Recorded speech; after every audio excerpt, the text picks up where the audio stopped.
Invigorating body bars. Woohoo! My name is Yvonne, by the way, and this is my cousin Crystal. Your ingredients, you're gonna need olive oil, coconut oil, lye, water, eucalyptus, and spearmint. And I like to stick with USDA organic. I like to have protective gear, so we have our stunning shades right here and our beautiful sexy mask. Here we have ourselves two lovely glass Pyrex bowls. One will be used to mix the sodium hydroxide and water, and the other will be used to mix our oils. We'll also need a scale, and one of these stick blenders is a must. You'll definitely need silicone molds. Here's our choice. All of these could be purchased on Amazon. Now your coconut oil is a hard oil. It gives your soap firmness. It also gives your soap large bubbles, and it lathers very well.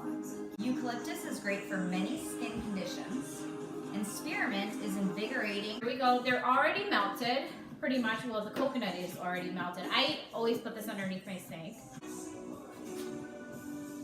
Pour it in the glass bowl. And then next you're going to want to measure your coconut oil, which you're going to need 341 grams of coconut oil. Do you guys like our sexy look? Let me see what you look like, Crystal. Super cool. Alright, so the reason why we're like this is because we're Protecting ourselves from lye, also known as sodium hydroxide. We're going to go ahead and we are going to measure 168 grams of lye. And every soap needs this. You have to have sodium hydroxide in soap, because if you don't, then your soap will not harden. It will basically just be like this.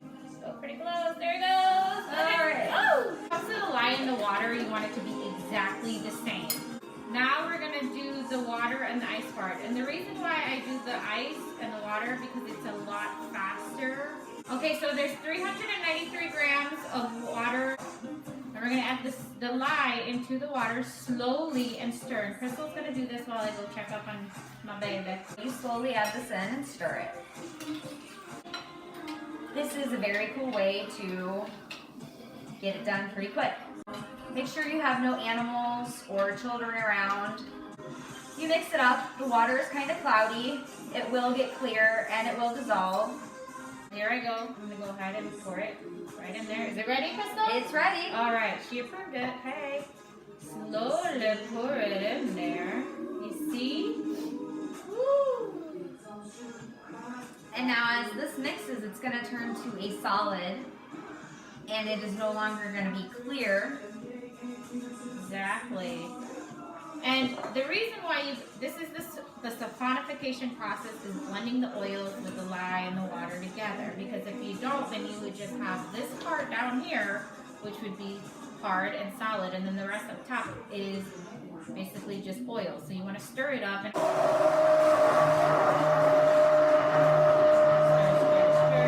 Here's the trace. See how you can see the line coming through. And Crystal, do you know why we have to wait till the trace part? I do. Basically, you want to make sure it gets to trace, because then that shows that your soapification process has been completed. Also, when and if you add essential oils to your soap, it's allowing this to cool down, so you're not decomposing or degrading your essential oils. It's not so hot that your essential oils can stand it, and then they're able to give you the benefits that you're adding to your soap. In this recipe, I'm going to add a ½ tablespoon of spearmint. Perfect. And then I'll be adding a ½ tablespoon of eucalyptus. Oh yeah. Mmm. Mix our essential oil. It's faster. Oh yeah. Just go ahead and pour it. All done. Awesome. And you see how I still have leftovers? Go ahead and tap that. You want to tap it so all the bubbles go away. Cover it up with the saran wrap and then a towel. Put a towel over it. Extra insulation. Yes. So you want to do it with all three of them. So our soaps have been wrapped and covered. Okay, so it's been 24 hours now, and we're gonna go ahead and get our soaps out of the mold. Here we go. What we do is just take the silicone right out. All right, So just peel or get your soap right out of the mold, just like that. Place it on top of the wooden part and cut. I like to cut with a crinkle cutter. About an inch, and I just do it like that. Kind of measure my About a thumb. There we go, that's one. Look how pretty that is. Isn't that gorgeous? Nice. So you just keep cutting away. You should get about 8 to 10 bars, depending on the size that you cut it. It's super important to wait 6 weeks before you get your hands on these bars and use them, because you want to wait 6 weeks for them to cure to be completely ready. Please subscribe and like my channel in order to see more amazing do-it-yourself products. Bye!